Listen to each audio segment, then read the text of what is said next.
Hello, everyone. Welcome to an all new episode of the Indic Explorer Show. I am your host, Vineet. Please don't forget to like, comment, share, and subscribe to the channel. For a lot of young people who watch this show, you've given some great comments, especially on the show that we did with General Dogra. And it was quite a great experience for me as well. And I think that a lot of us youngsters, those who are interested to join our defense forces, as well as those who leads life regular life as civilians and corporate professionals, there is a lot that we can learn from our masters in the military, in the paramilitary, because they go through such a lot of rigor in their lives, and it really makes them very, very tough. And as young people going through the grind, it's very important for us to imbibe a lot of those values that our masters from the forces have. So, with me, I have a very, very special guest today. I welcome to the show Colonel Abhishek Chaturvedi ji. Namaste, sir. Welcome to the Indic Explorer Show. Good evening, Vineet. Thank you for having me here. It's absolute pleasure. Absolute pleasure. Privileged. So, I want to give some background. Usually, the most interesting thing about doing this podcast is the conversation I get to have with the guests before the show as well as after.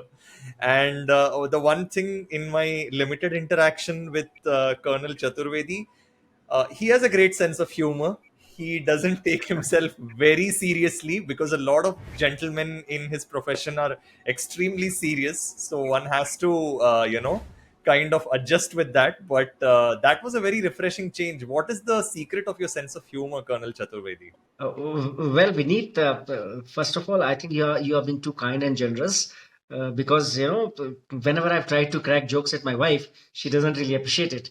But thanks to you, I don't know about the secret, but probably that's my nature, and I'm okay with the environment which is around me, and probably adjust to the environment.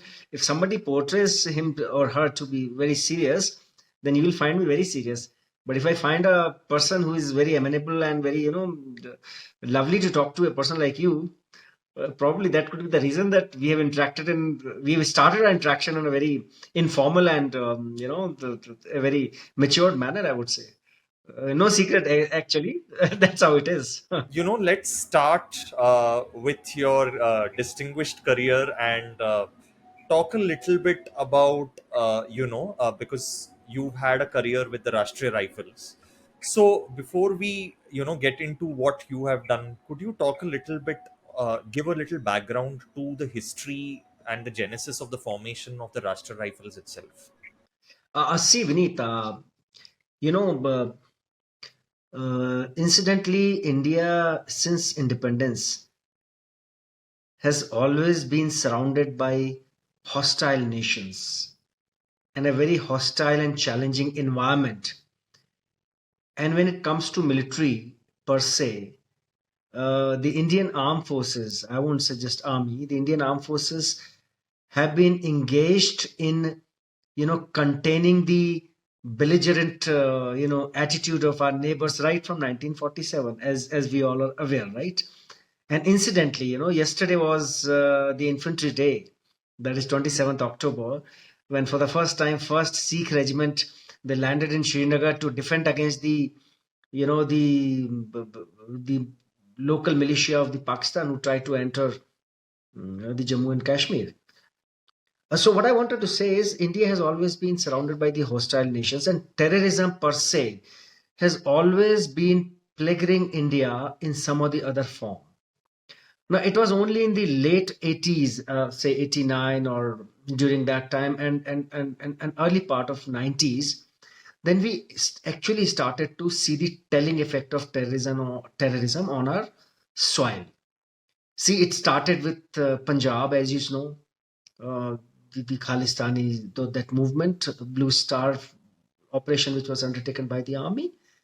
And as soon as the Punjab problem subsided, the terrorism, the actual terrorism per se from the neighboring state, that is Pakistan, I won't hesitate in naming it, actually it starts shaping up. and they started spreading their wings. And it was in 89 and 90s that the terrorism from across the border started directly affecting our integrity. And it obviously started with Jammu and Kashmir. Needless to say, that terrorism coming from Pakistan has a religious face. It is not like Naxalites or a kind of you know uh, insurgency which we see in the northeast. It is not insurgency, it is terrorism, which is today very common from India to Israel to France to Syria to everywhere else.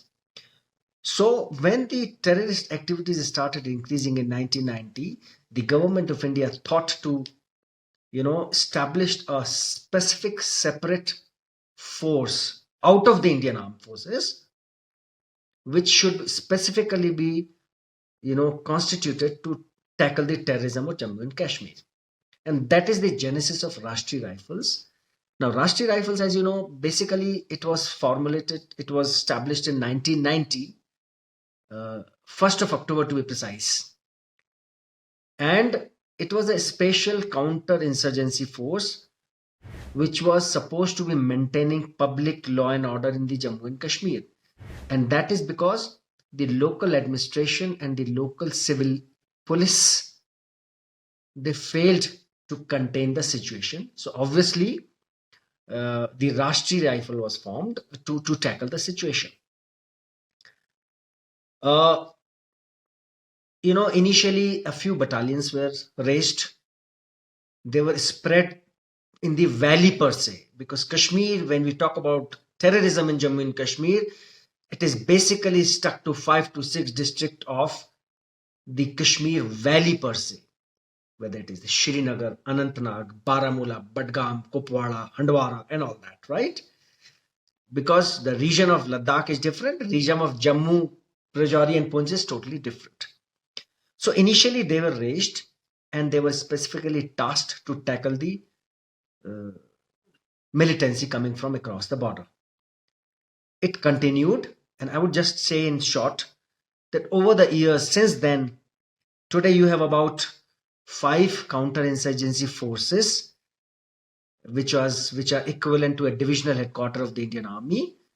You have around 14 sector headquarters and 63 battalions, Rashtriya Rifle battalions, which are spread all over, primarily in the valley.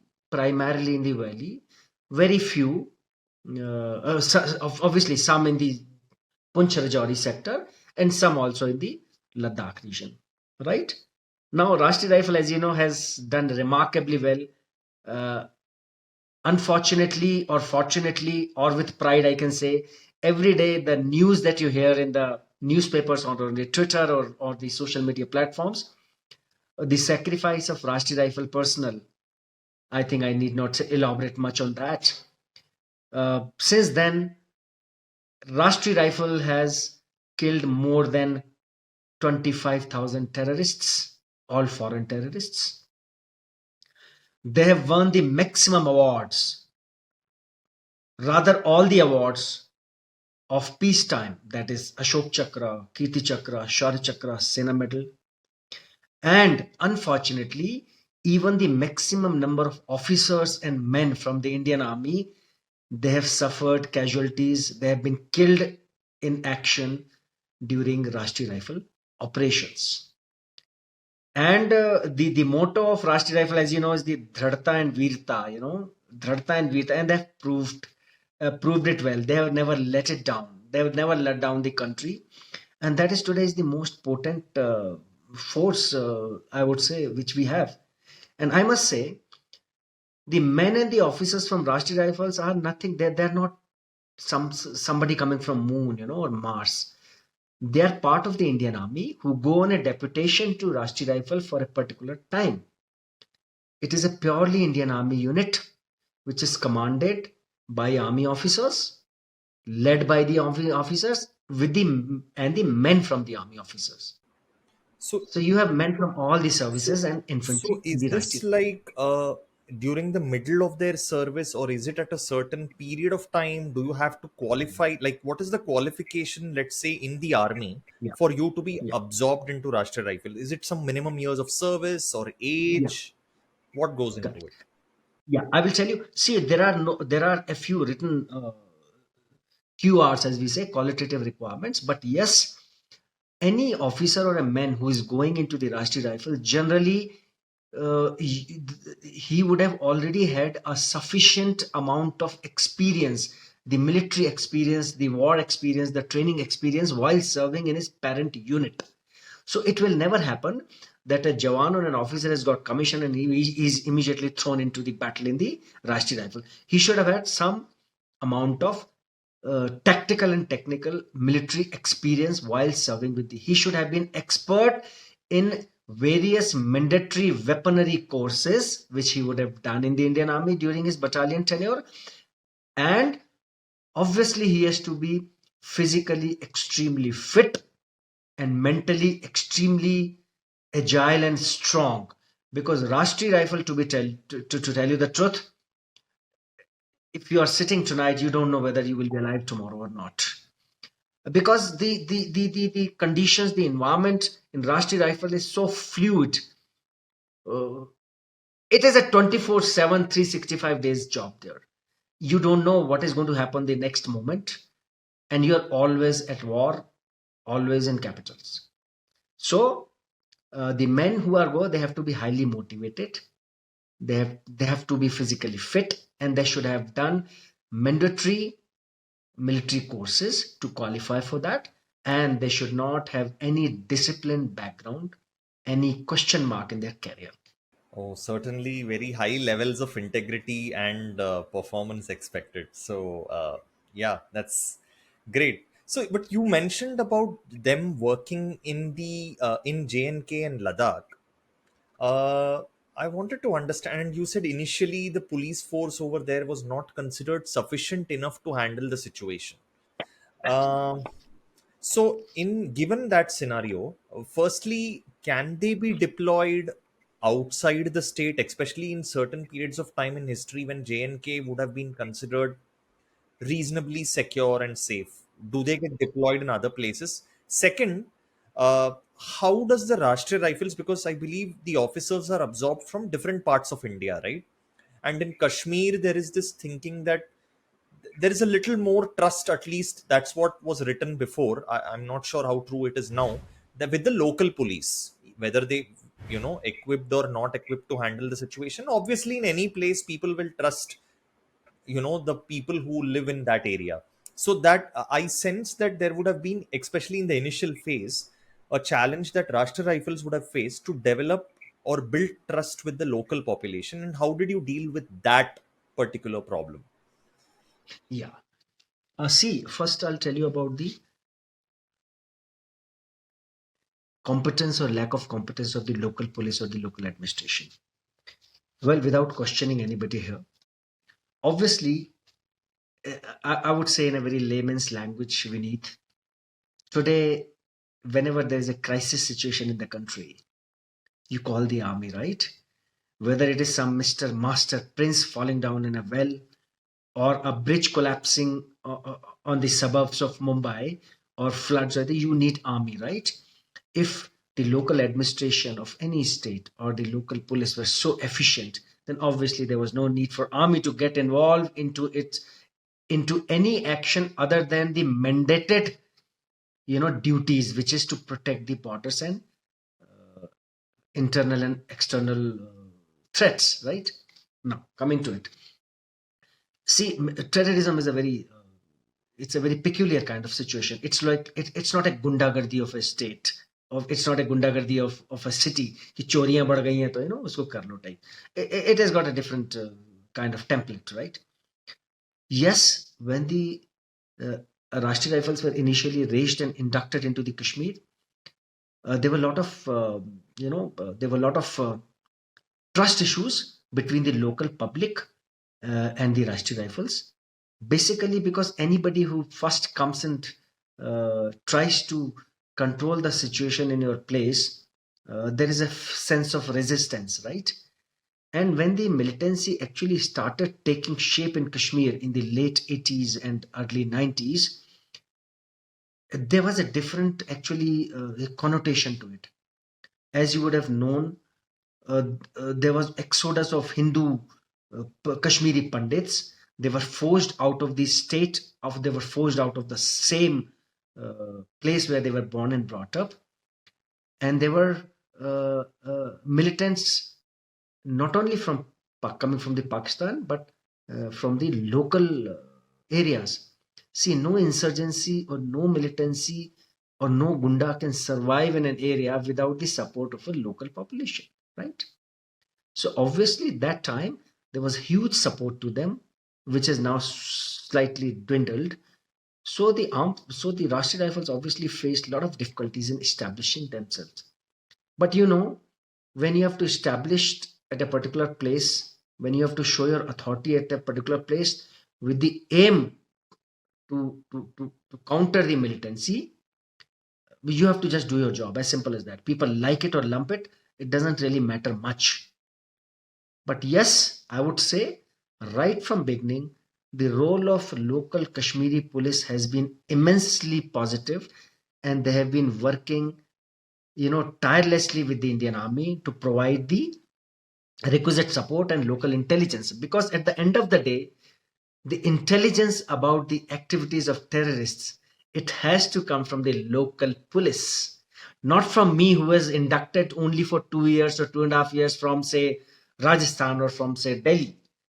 The local intelligence has to come from the local police. And police of Jammu and Kashmir, they have done tremendously well. They have done tremendously well to provide the requisite information and enabled RR and other army formations in the Kashmir to carry out their tasks. But it's never easy to start an operation. That was the case. But over a period of time, they grew in strength, they grew in their tasks, and they grew in their capabilities. They were equipped better and better with every passing time. And then the morale of the terrorists started, going down the drain. And the local population, of course, there were a lot of opposition. There still is there. I remember, Vineet, when I was there in Rashtriya Rifle, there were open opposition.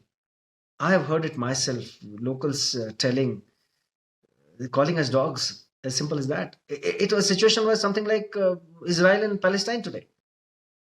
Now things have improved a lot, thanks to the Rashtriya Rifles for containing the tactical situation, and obviously from the local administration who have supported, and of course government at large. Things are different, but Rashtriya Rifles is doing its work tremendously. News is coming every day. People sacrifice their lives every day, isn't it? Incidents have come down, but certain things takes their own time.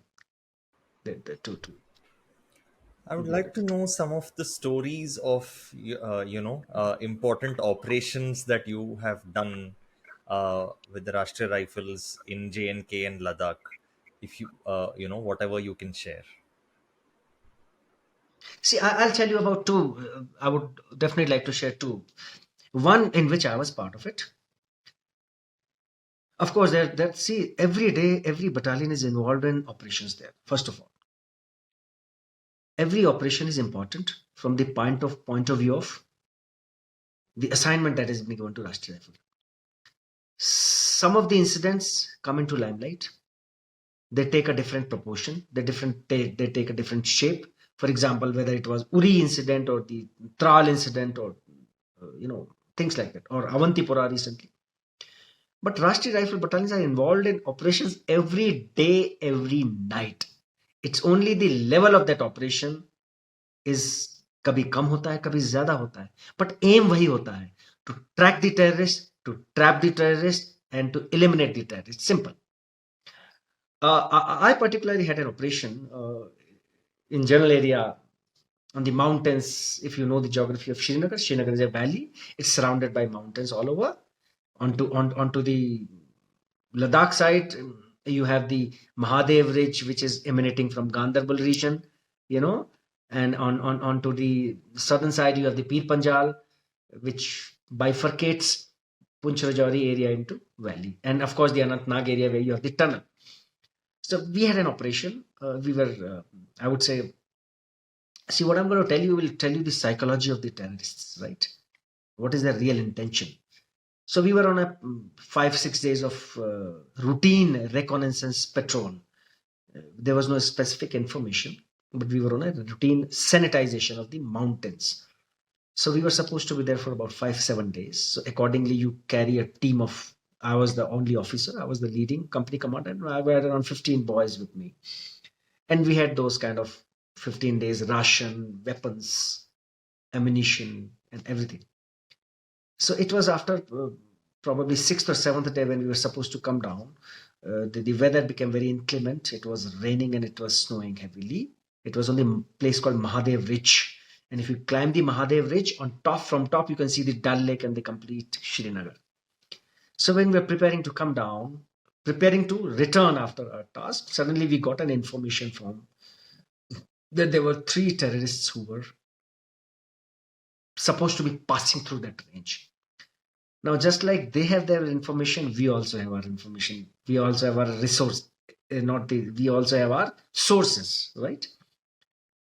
So during summers, you have these bakarwals, those who carry these bedus. They travel from generally from the Punch Rajouri area. They cross over the Pir Panjale, then come to the valley to so because you have got better avenues for their bedus to graze around. And वो लोग ना tent लगा के they spend some time on the top and they keep moving with their bedus. We call them bedus. And they stay in dhoks. Dhoks are those temporary shelters. So we got an information from one of the local that Bakarwal that there are 3 people, suspected people moving around with weapons. It's very clear, you know. So immediately we cordoned off the area and we were very lucky that we were able to trap all 3 of them. Sorry, 2 of them, not 3. And they just could not get the inkling that we were there to hunt them.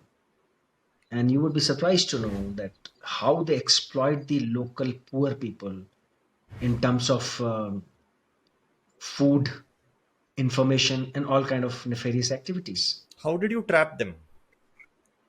When we got the information, I had we sent our parties from 2 3 sites because in mountains, the movement is very difficult and very slow. And luckily, it was not night when we got this information because night things are totally different. Luckily, it was in the evening at around say 4 o'clock. And the place where supposedly they were there, because see, even the sources it is a double-edged weapon, double-edged sword. You never know. He might be trapping you. They might have given them money to trap you, isn't it? So it's a double-edged sword, and you have to.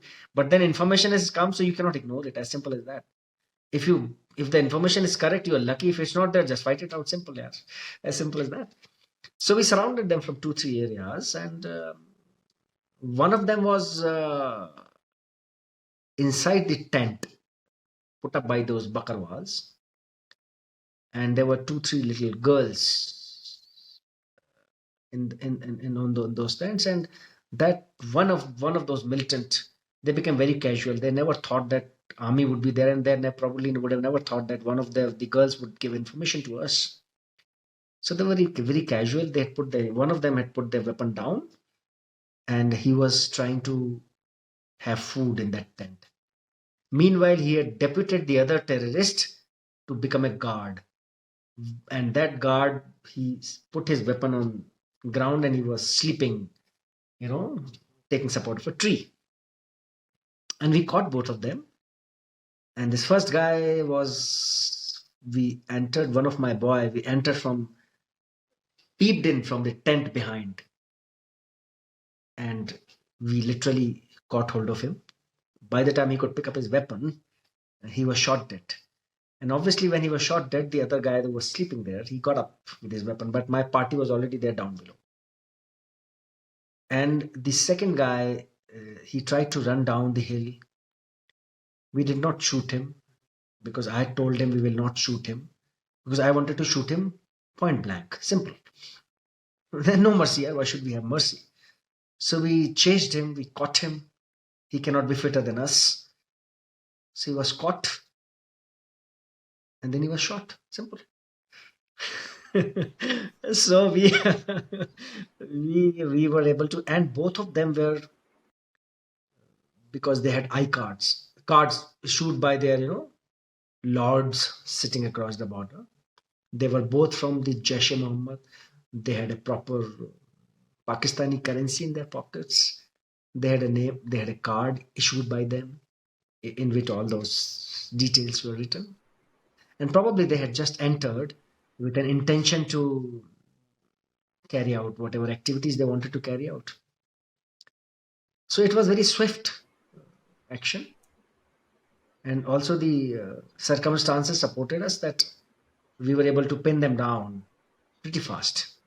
You mentioned that they they exploit the local population. What was that exactly? What do they do? See, firstly, there are some foreign terrorists who come from Pakistan, but it's not like you come from Pakistan, you attend a conference and you go back. No. When you come from Pakistan, you establish a base, you identify your target, and you live like a local for many days, months, till the time you want to do what you want to do. Right? And when you are coming from Pakistan, you develop, obviously you have come after you have got enough information that where should you go, kiske paas rahoge, kiske paas khaoge, who are the people who will give you weapons, who are the people who will give you the information, where army is, where army is not. So they have a complete setup over there in a village or in wherever it is. And when they are there, the local population, covertly or overtly, they support them in their mission by giving them food, by giving them shelter, by giving them information. Right? Because में एक चीज common है. Why they give it? Suppose a terrorist comes to Delhi or a Mumbai and he tries to contact a civil person. If he contacts 5 civil persons, हो सकता है 2 उसको information दे, 2 support करें, हो सकता है 2 support ना करें. Maybe 2 of them might go to the police and say कि they are people. But when you're in Kashmir, the 100% locals will give you support, will give you information, will give you food, will give you whatever you want, because it's the ideology with which they have entered India to cause damage to the Indians or the Indian armed forces. As I told you, what do you see today? What is the common thing that you see with terrorism? See, this is a debatable topic, but no, I don't hesitate. When we are talking, I don't want to hesitate in sharing. What is the common factor today? India, terrorism in India, even terrorism in Pakistan, or Afghanistan, or Syria, or Israel, or Palestine. You name a thing, yeah?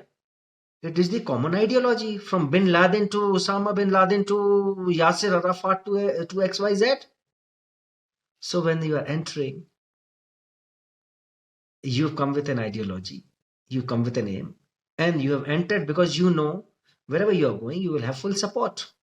So you get all kinds of support to establish your base and identify your target to carry out your final mission. This is the kind of support you get. And let me give you a very small example. After those killing 2 terrorists, we had to stay there for the whole night because it was already dark. And where the operation took place to the nearest roadhead, it took around 7 to 8 hours of walking on the track.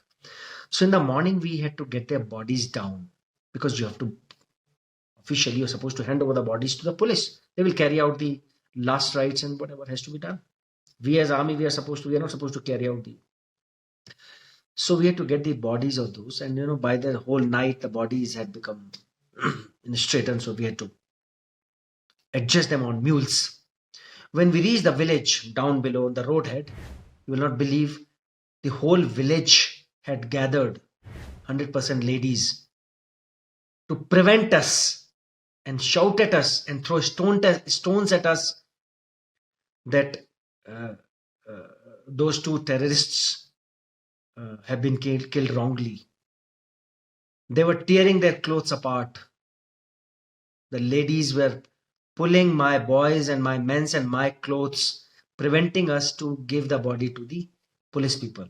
The police had to resort to violence, had to resort to, sort of strict handling to keep those people away.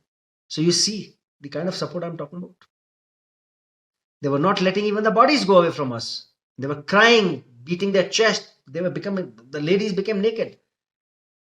They were blaming you have killed our local brethren, but we killed them on top with. And I haven't told you, during the tussle on top, while that second terrorist was running, he fired and one of the bullet had hit my knee. Right. But for them, they will try and oppose everything. They will try and oppose everybody. If I can say, it's like everybody supporting Hamas today, right? Simple. But is it when you said 100%? Because there have been groups like Ikhwan, which have been clearly pro-India, right? And there are some segments of the so Fine, would you say, fine, okay, fine. are there? I correct myself 100% to. I mean, All I'm right. sorry, So that wasn't my let's not lay intention, down but the yeah, percentage, but yes, Ikhwan was quite, I would say majority. yeah, I would say majority. okay. Is there, I would say would majority. you say there was a significant percentage of the population which was, because also it was, there were similarly people from the local areas who were also giving information, right? So would there be a significant minority, or would they be very like, you know, See, uh, and at least during that time. also could it be that many of them, like let's say when some terrorist comes, it is not possible sometimes, even if you may not agree with them, you will have Yes, to I give agree. them refuge, because otherwise you will be shot dead. There could be Yes, that yes, as well, right? Like a yes, few. I agree. Yeah. Yes, agree. See, the situation I'm talking about is 2000, 2004. 2000 to 2004, when the militancy was at peak. Things have changed now. Things have become for better. I know. Even the locals are. I'm not saying everybody's bad, but at least during that time, the majority would support somebody. Most would be vocal. Some may not be vocal. Right? Even the educated people would support. एक support होता है खुलेआम, एक support होता है दिल से. भाई दिल से तो 99% सपोर्ट था. But what you're saying, yes, there were some poor people, some people who just don't want to get into it. But yes, they would come, they'll put their gun on the AK-47 head, say, give me food. Yes, you're right. They would demand food. They would demand young girls. They would demand information. And if you oppose, you will be targeted, right? You will be targeted. But that percentage was very minuscule. Probably things have improved now, but that time that percentage was very minuscule. Majority would, because I knew I had few friends, and I say friends, local friends. I'm still in touch with them, educated people. When during fag end of my tenure, when my wife and kids came there, they hosted us for dinner, left, right, and all that. They treated us like kings. But when I had the liberty to discuss few issues with them, in spite of being great friends, their opinion on certain matters was restricted to the ideology, I get what you're saying. which cannot be changed, which could not be changed that time. I understand what you're saying. I'm actually curious to know what are your views on Ikhwan, because they were quite, like they were quite prominent, especially in the 90s, right? So See, yeah, you're right. Uh, because they were that rare they are, pro-India group in a way. yeah. First of all, they are all over now. It's all over. See, the basic meaning of Ikhwans was somebody who gives khabris, khabris. So they were, yes, they were pro-Indians that time. I will not comment कि वो मजबूरी में थे कि दिल से थे. I don't know. But yes, they were Ikhwanis who would give information. But my personal experience would always support non-interference of Ikhwanis, because Any person in the soil of Kashmir is a double-edged sword. At least during that time, you could just not trust. You could just not move on a particular information. Okay, let's go. You never know. It could be a trap. But yes, Ikhwanis received a lot of support from the Indian government because they were genuinely doing a good job. But at the same time, they also faced a lot of threat from these terrorists. A lot of them were eliminated, but yes, they still stood against them, and they came out in support of the armed forces. But at least in my tenure, I would say they were negligent. I don't remember having come in touch with the Akhwan for any information. Sorry, you have to develop your own sources. They were probably official sources. That's why even you are discussing about them. But जब information आती है तो you don't need official sources. You just need information. It can come from any quarter. Right. You mentioned about the forced displacement of Kashmiri Pandits and also the genocide that they had to go through. When that happened, and the Rashtriya Rifles had already been constituted by then, right? Was there any role in terms of helping them, at least initially, in a way that they can be secure, or also when they were relocating, did the Rashtriya were the Rashtriya Rifles involved in terms of helping them move away? Any interaction or any role with regards to helping Kashmiri Pandits in any way, direct, indirect? But my answer would be no. But at the same time, first of all, during that time, there were still very few, very minuscule number of, and I must, before I speak this, I must caution that we are not discussing religion here. I'm talking about the facts. There were very minuscule number of Hindus who still continued to stay in Kashmir. I will only talk about my area, right? I was in the area, I was close to Kashmir. You would have heard of a place called, very famous temple called Kheer Bhavani. It's actually Sheer Bhavani, right? That is in Ganderbal district. Rather, it is in Ganderbal itself. So in Kheer Bhavani, Ganderbal, there is a village called Lar, Lar, Lar, right? What Lar? That is the place where there were 5 to 6 Hindu families who continued to stay even when I was there, right? They were there, and they were looking after the temple and all that, and they were there. And to my knowledge, we at least during my time or even before, there was no direct role. We were not mandated to provide any kind of security to any Hindu or to Muslim or to anybody else. We were there to do our just job. But yes, if there was a direct threat coming from some quarters to a particular house, then it was our job to protect, not because he is a Hindu or a Muslim, but because the militant is attacking. So you have armed forces, Kashmir Rashtriya Rifle is supposed to go and hunt them. As simple as that, right? But I would tell you, even those few families, 5 to 6 families who were staying near Sheer Bhavani, once in a while, yes, during our routine patrolling and routine domination of area, we would definitely, if we are passing through that village, we would definitely, I remember going to those houses, interacting them and asking them, how are you? Are you okay? Is there anything, Praveen? And I don't remember, personally, I don't remember the local population of that village threatening them. That time ऐसा तो नहीं था. Local की तरफ से मुझे नहीं लगता उस पर कोई थ्रेट था. But yes, all the threat which was permanently there was from the terrorists. They would obviously try and issue threats. They would come and try and target them. Luckily, nothing of that sort happened. But yes, in a neighboring village which was under me that time, that was the village which was infamous for the starting of exodus of Kashmiri Hindus.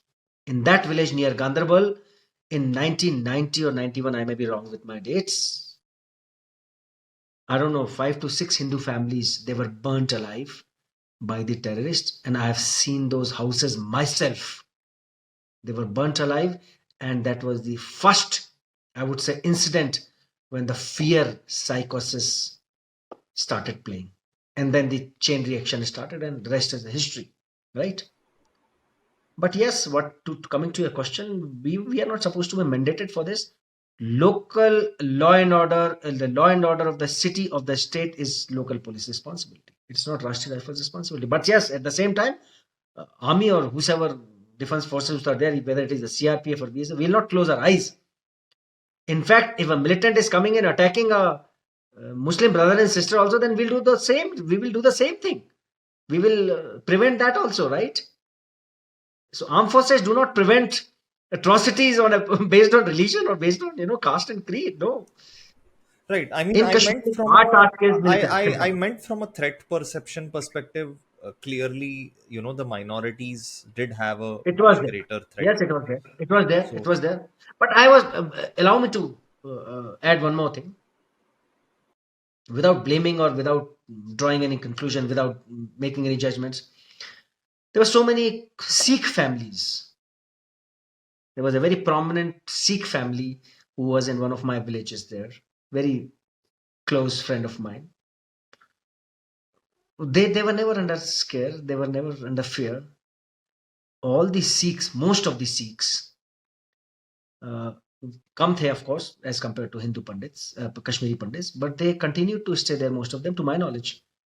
If you go on the Jammu, Sundarbani, Rajouri, Punch axis, it's full of Sikhs, right? The militancy वहां भी है, ठीक है, valley में ज्यादा है, वहां कम है, मानता हूं, लेकिन militancy वहां भी है, right? Thana Mandi and all those areas, all the Sikhs are doing their business and all. I have not heard of Sikh Jammu में जो कश्मीरी पंडित्स के what do you call it? They're living in those ghettos. Yeah, I call them ghettos only. There are no Sikh ghettos. They continue to stay there, right? But the target of the terrorist was mainly those Hindu minorities who decided to continue staying there. They were threatened, but hats off to those few who said, no, we are not going. And they didn't go. I wish most of them had that resolve not to go. I wish. I mean, it's such a difficult I know, decision to easier make. said than done, but yes, yes, yes. It's not Okay, easy to that's a leave different your homeland, topic. right? Like, it's They not. left their homes, they left their property, they left their land, they left their kheti. It's Yeah, terrible. It's terrible. It's and still no solution. yeah. See their condition in Jammu. And somebody makes a movie, whole world mounts on him. That's my personal opinion, sorry. But that's how it is. You mentioned about Poonch Rajouri. So, the Jammu area, like usually when we talk about Jammu as a region, the talk is always around Jammu and Udhampur. But the issue and challenges are largely in the Chenab Valley, right? The western part of the Jammu region. That's where the major challenges are, the Chenab Valley.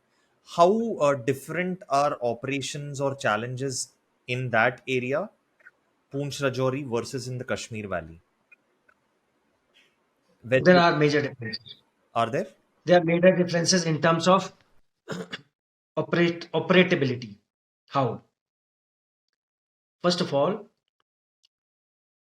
it is the built up area. The fight in the built up area is totally different from the place where it is sparsely populated or it is spread. The inhabitants are spread, the buildings are spread. One, in the valley, when we talk about the Kashmir Valley or other places, it is the mountains where the structure or the geography of the towns and the villages is such that it is very easy for them to hide and to target the approaching army, right? It is very easy for them.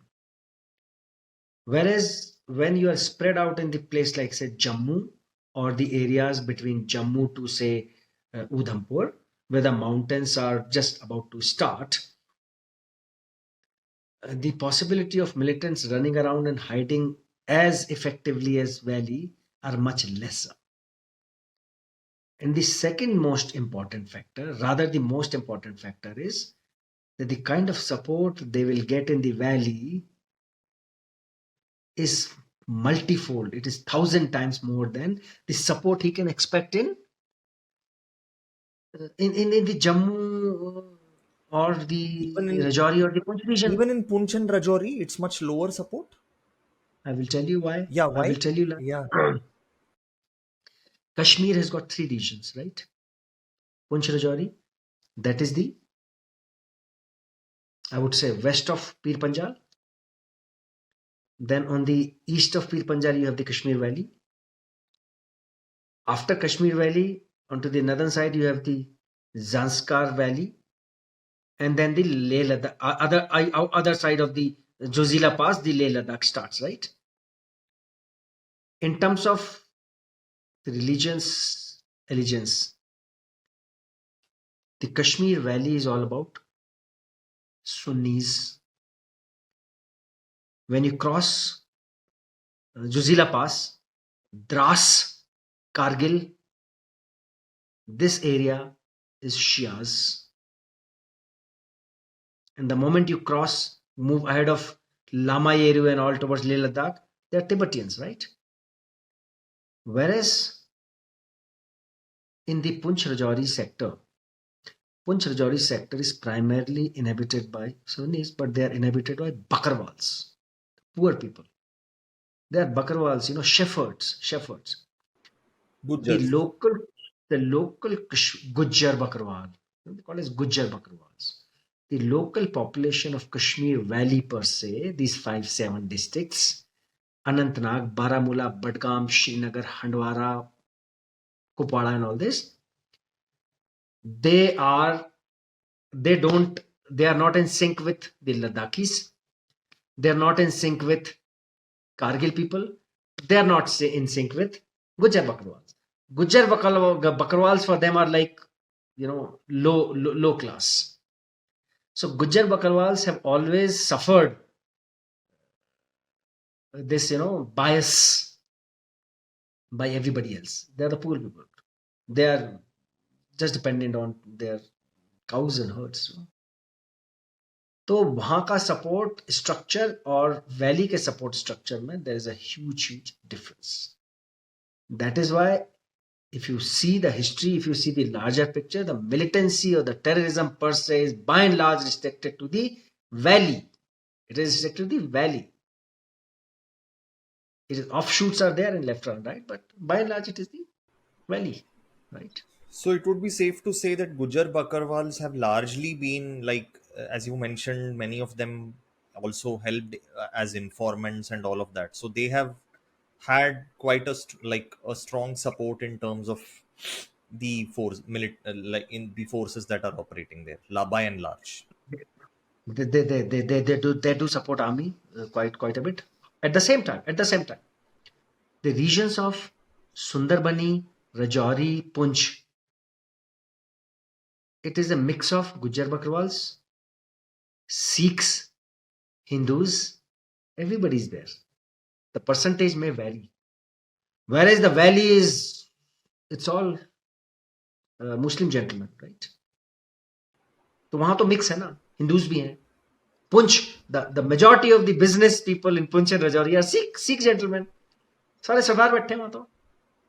They have not left.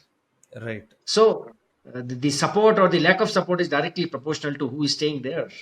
देगा कौन? Who is giving them or who is not giving them, right? And how does this change in Ladakh and Kargil? Like, how has there, because largely it seems like these are peaceful regions, and Yeah. so have there been ops done in those areas as well, because they are at a considerable height as well.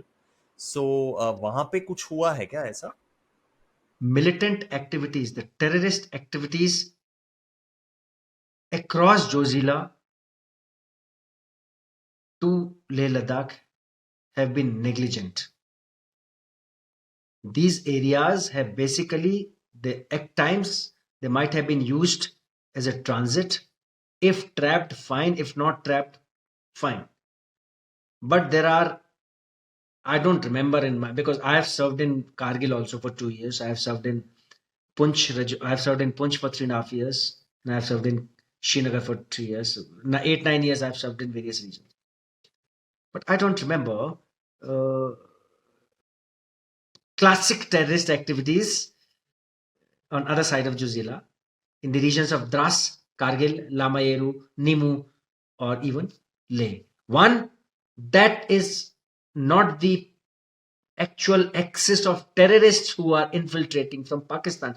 See, when they infiltrate from Pakistan, there is a particular route, there is a particular channel, right?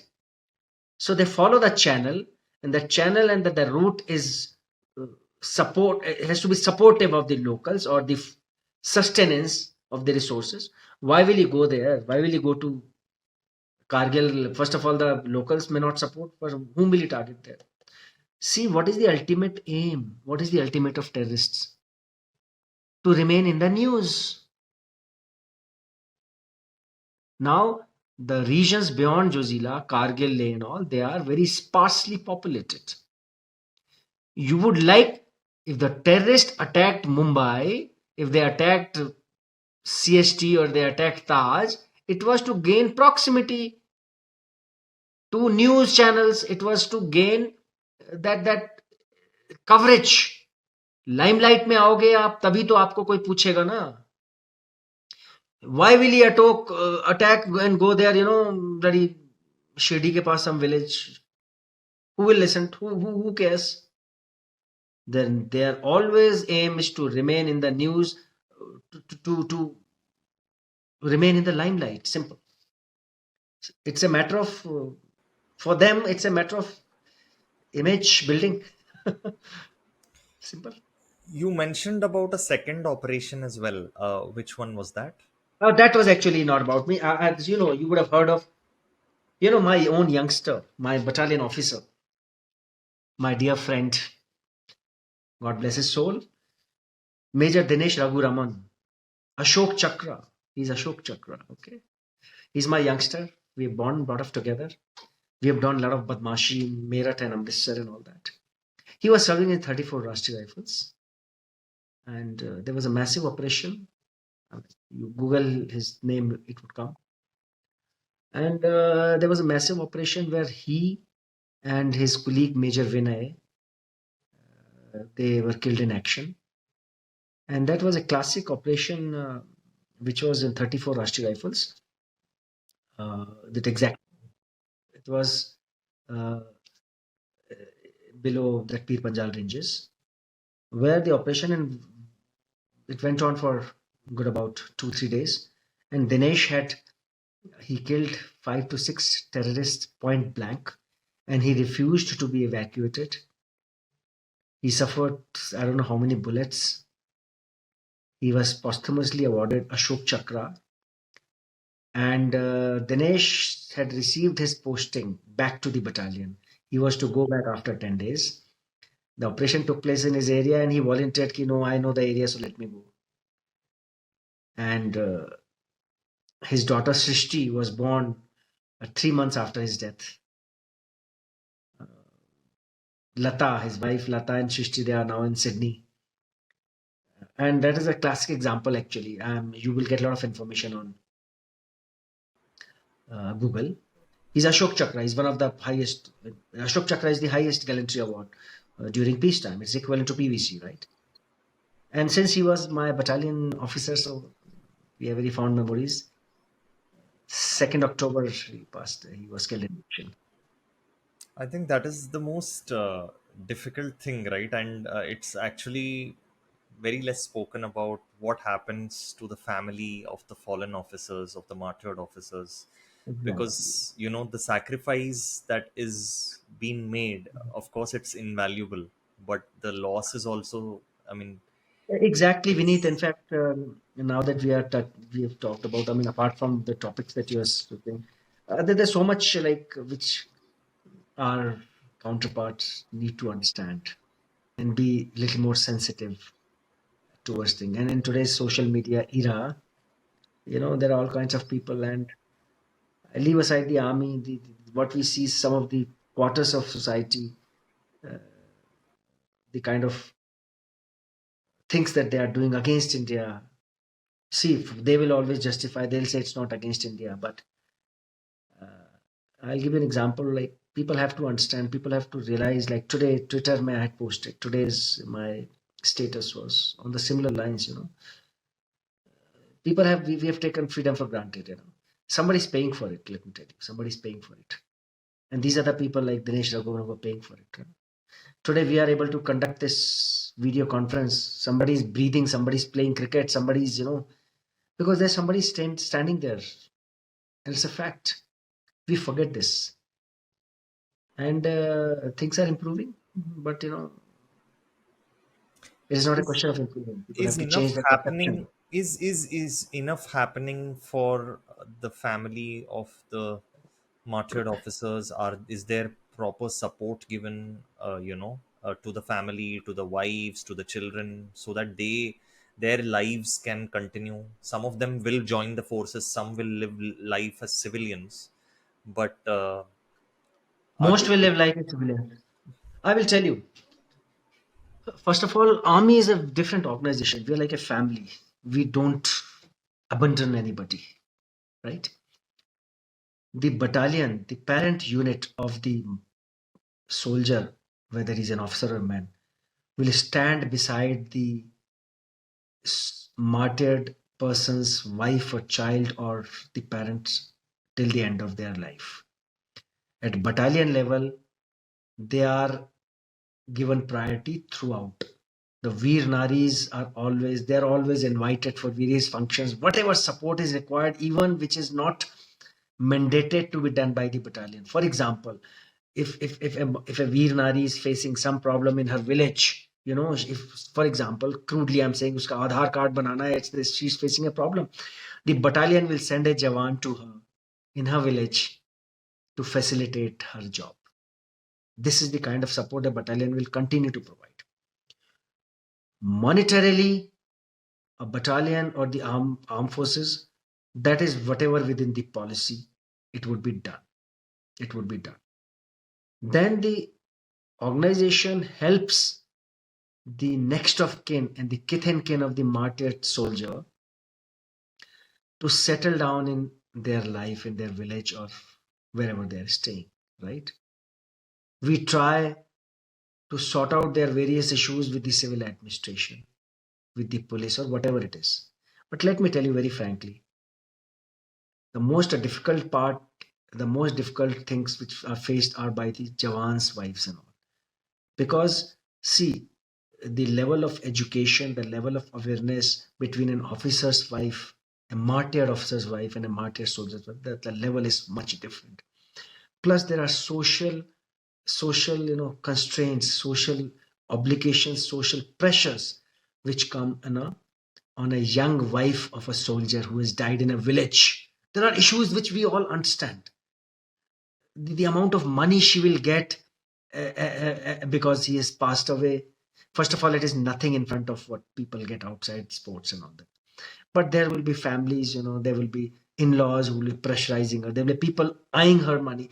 It's very complex. It's very complex. But yes, I would tell you, ultimately, she's living in a civil life, right? So the army per se can only provide a moral support and provide administrative support.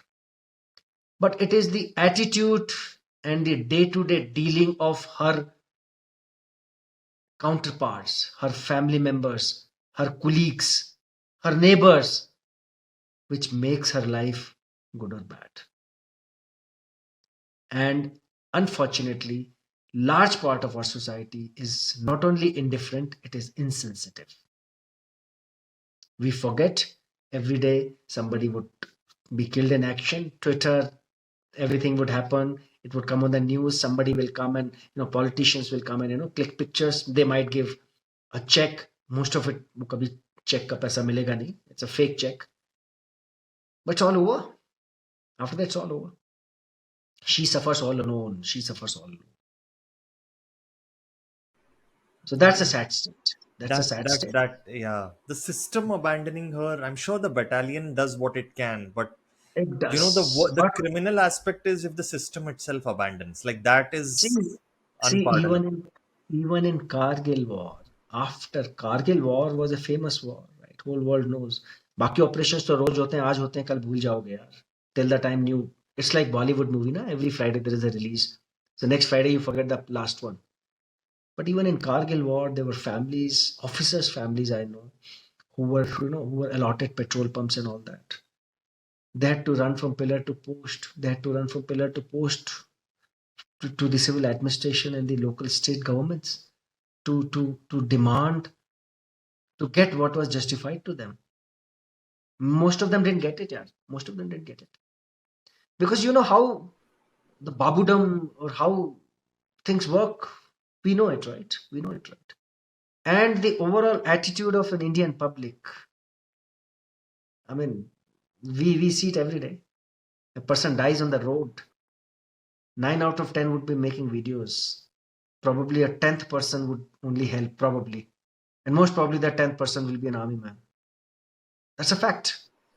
Yeah, We are that's insensitive. We are insensitive. We are insensitive. it's how do I say it? Sometimes I think there's a sense of entitlement amongst, I would say, civilians who haven't faced those difficulties in life. But And see, Vineet, ultimately, it is the society which is, you cannot change the society.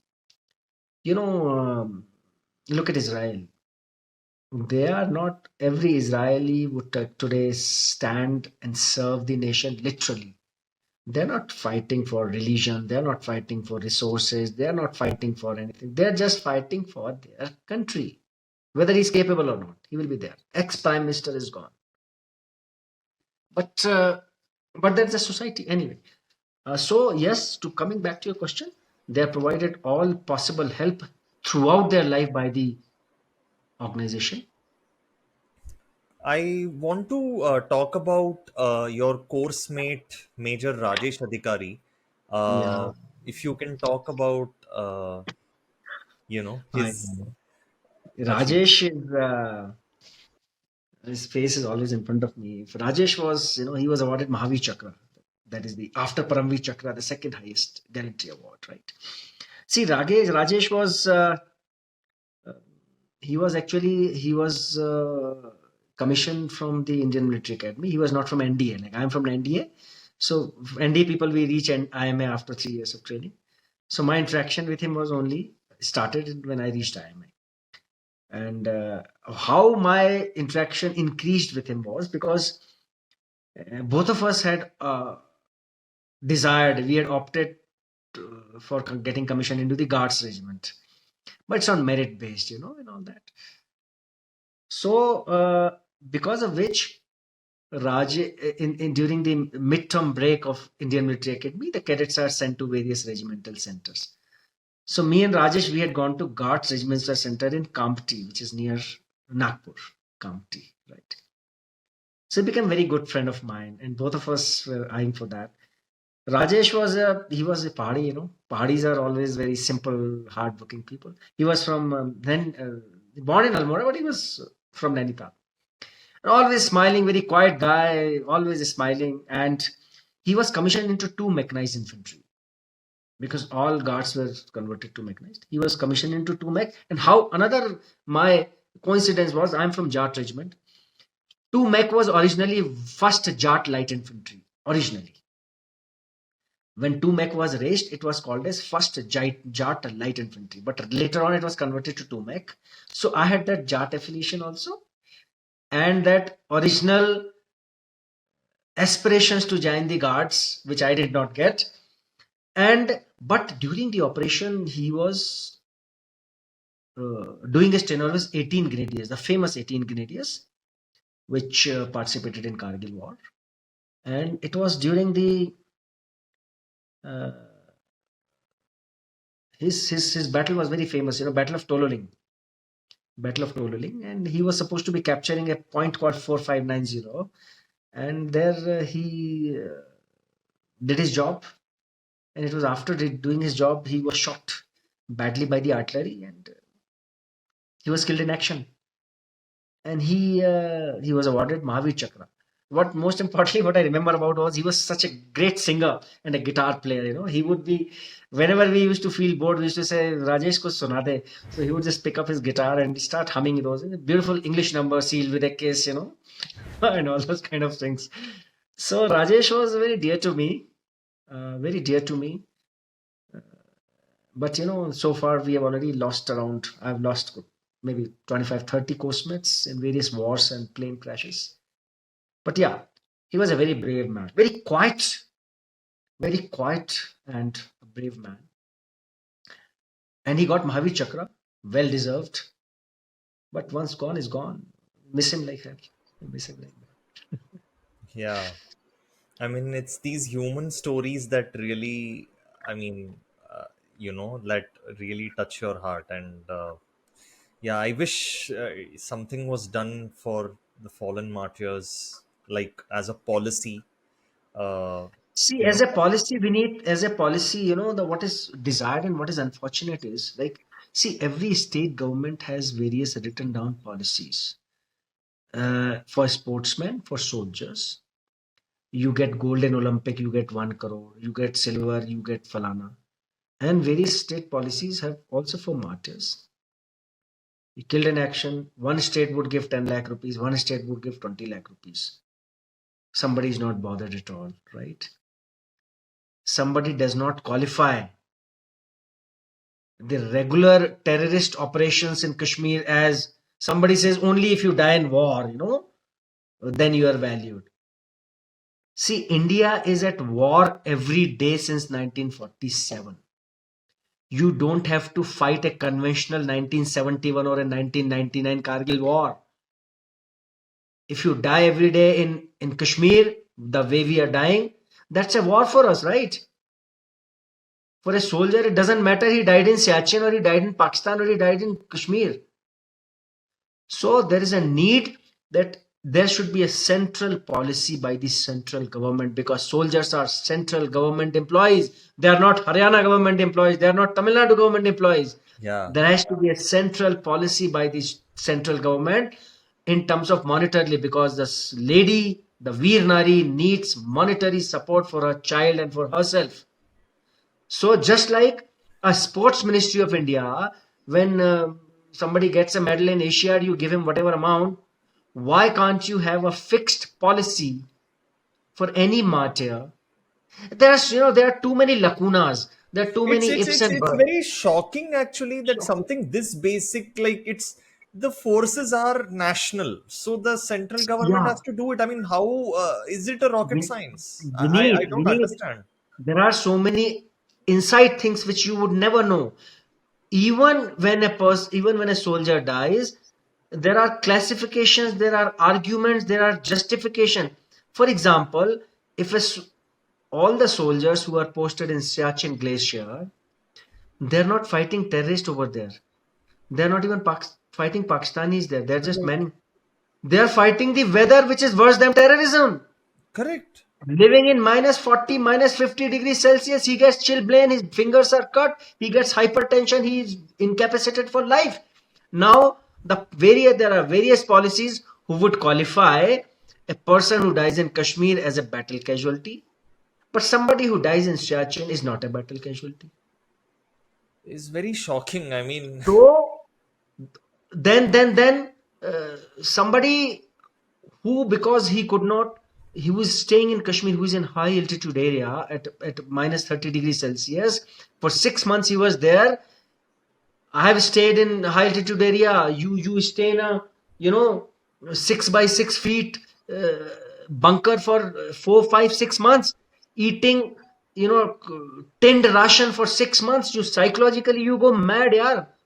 Right now, if a Jawan develops a mental illness there, that is not qualified as an illness. He was not serving his motherland there. So there has to be a common central policy by the central government, not by the states, so that it's not at the whims and fancies of the governments. If a state has got BJP government, he will give some favor. If somebody is by Congress government, he will not give. This is not required. Make a central policy monetarily in terms of awards, in terms of support, and let it remain like this, just like you have for sports people. correct. Makes sense. Yeah, But who will make it? this But the question is, who will hopefully. make it? Our politicians are not bothered. Fauji's are not the vote bank. Sorry, I'm not cribbing, but that's a fact. It doesn't Hmm. matter. It doesn't. We are there. The soldiers who die every day, they are only statistics we need. Yeah. Presentation में only the statistics है कि Yeah. 10 Yeah. Lakh में से दो मर गए. What is the percentage? Doesn't matter. Exactly. That can change only when you change your perception, and which I wonder when we change. I don't know. Uh, Anyway, yeah. So I know this I'm section sorry, has I'm talking something personal. I get no emotional at no. times, but yeah, that is It's how it is. it's fine. I I've seen mean, things, yeah, I've seen things. So yeah, I can understand. But moving to a slightly more yeah, upbeat part of this discussion, which is especially your career as someone who's been a commando trainer and an yeah, instructor. And before that, actually, because any person who is a teacher has at some point been a student. So I want to kind of go back to your formative years yeah, of your time in the yeah, NDA yeah. and All as to right, how NDA. that shaped you as a person, you know. So, how was your See, experience in the NDA? Any uh, stories see, from there? see, Vineet, I am from Sainik School. That is, I did my schooling from Sainik School, Riva, that is in MP. So obviously, I was slightly better prepared physically and mentally than a boy who's coming straight from the civil background to the NDA. I was mentally more prepared and physically more prepared. But that beside, well, NDA, as you know, is world's premier institution. I mean, NDA. I wonder if you've seen. If you have not, you must go once. It's like it's like a city in itself with all facilities, right from the gliders to the ships to you name a thing, right? See, NDA makes right from day one. When a boy goes at 17 years of age, 17 and a half years of age, you make men out of boys. The process starts there only. It is physically challenging.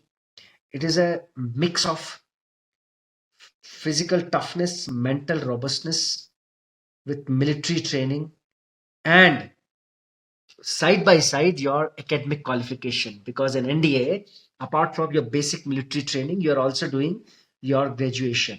You are doing your BA oblique BSc oblique BTech. You're doing either of these three things. So for 3 years, you are studying also, you are training also. As far as I'm concerned, I just went as a laid back boy from Sainik schools who were never expected to go. But yes, I went, and luckily I was good in running. I was always been good in running.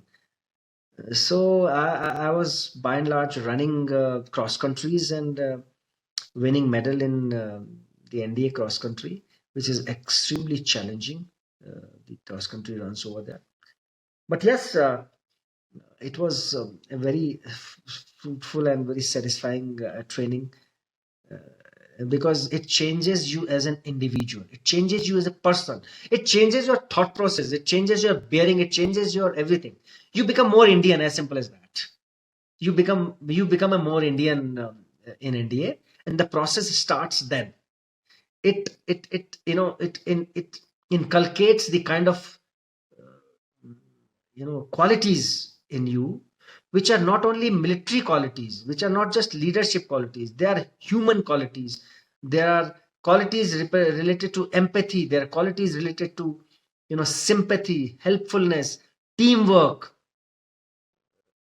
how to lead, how to command, uh, how to support somebody who is not able to do it, how to carry your colleague who is useless on your shoulders and make him become useful. So the process starts there, and which continues, and it's continuing till now.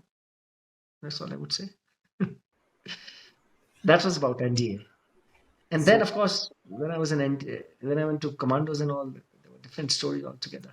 from student to teacher, I mean, it's a whole journey coming full circle. So, I wanted to Yeah. know about your time and experience as the chief instructor of the commando school in Belgaum. Like any stories with regards to, you know, I So really many, want to know the nitty gritties so of the many. stories as a, like, how strict were you, or were you the student's favorite?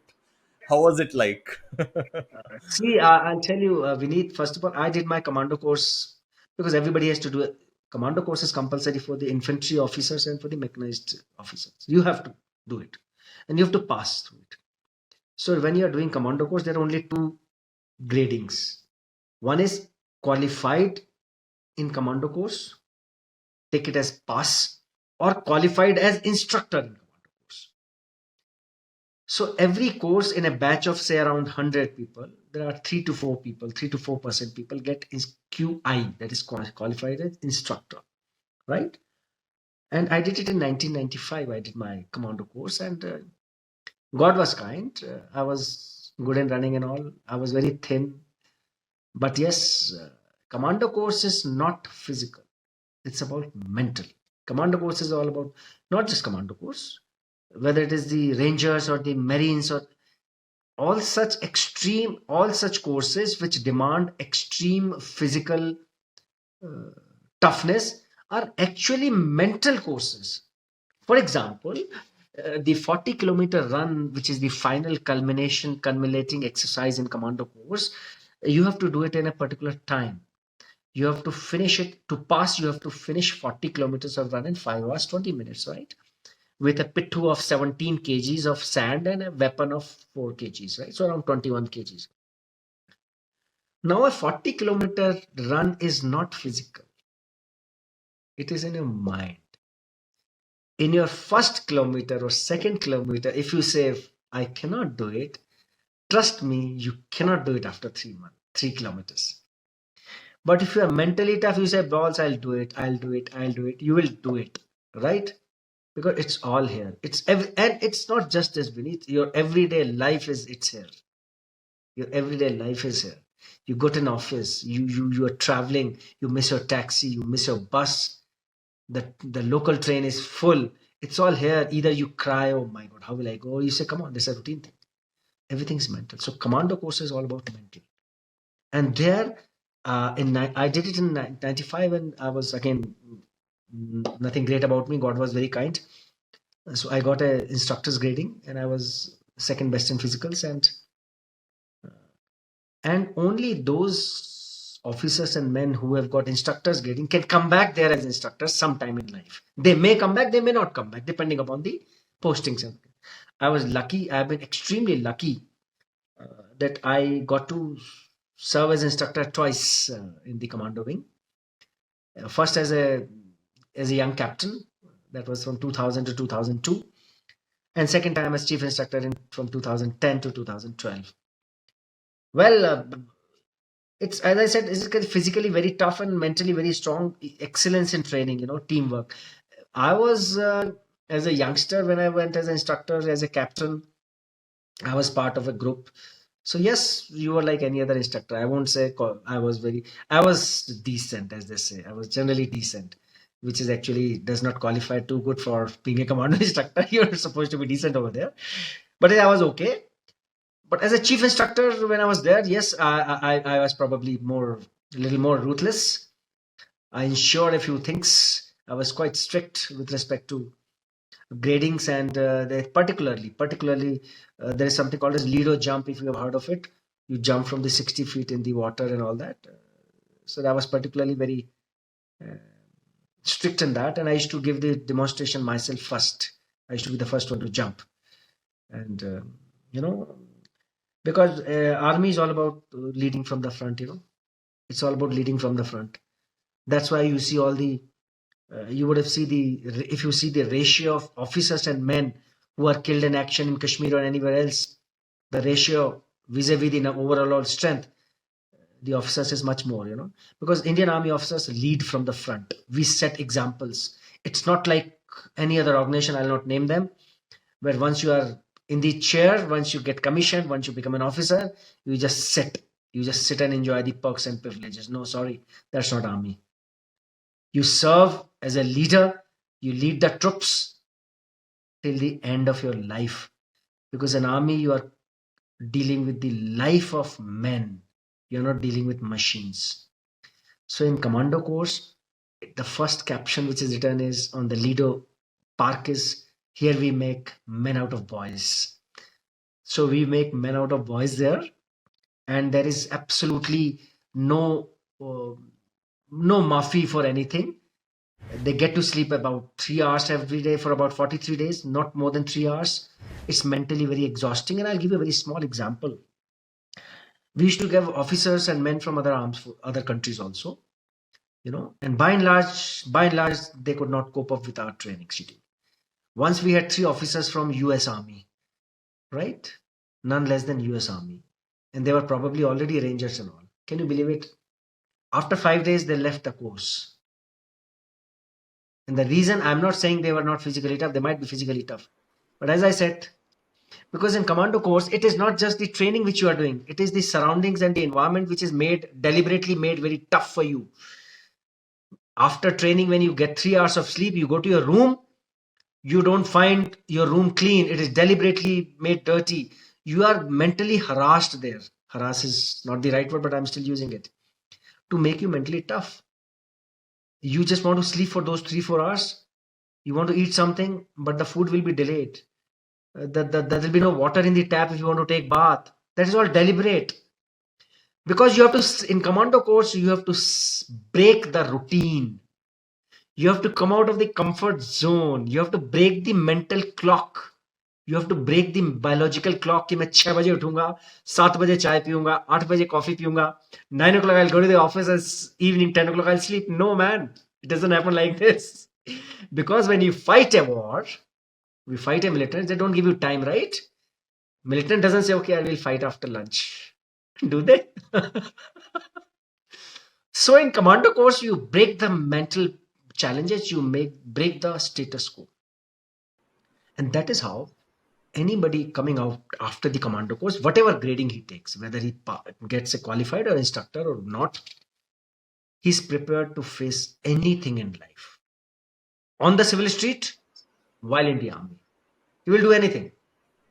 If he has to face a challenge in the train or a flight, if he has to help somebody, dying on the road, that's how army people come and they help you.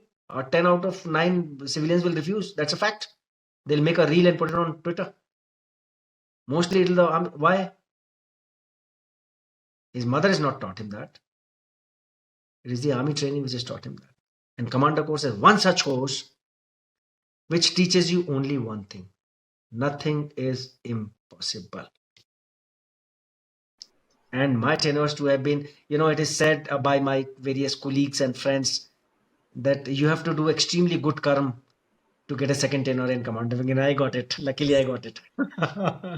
It was very satisfying. You must go there once. Yeah. And you must visit. It's out of the world. There have been movies made on that. The first one was Prahar by Nana Bhatekar. That was a long time back. And it's most challenging but most satisfying course ever. Whether you are doing a course or a instructor, most satisfying. You feel that inside you. So I want to know, like, what are the qualities that would be required of a good leader? One which you said was they should lead from example. They should be able to demonstrate with great perfection what they expect from their team. But apart from that, what other qualities in your experience are required for a good leader in a military as well as in any other setup? Yeah. See, leader is a leader. Whether in army or in corporate or in bank, a leader is a leader. The qualities are intrinsic, qualities are common. They are not separate qualities. They are very common, which people should apply. And luckily, army personnel demonstrate those qualities almost every day. In civil corporate world, you may demonstrate, you may not demonstrate. And if you don't, in army, if you don't demonstrate, you may die and you will make your men die.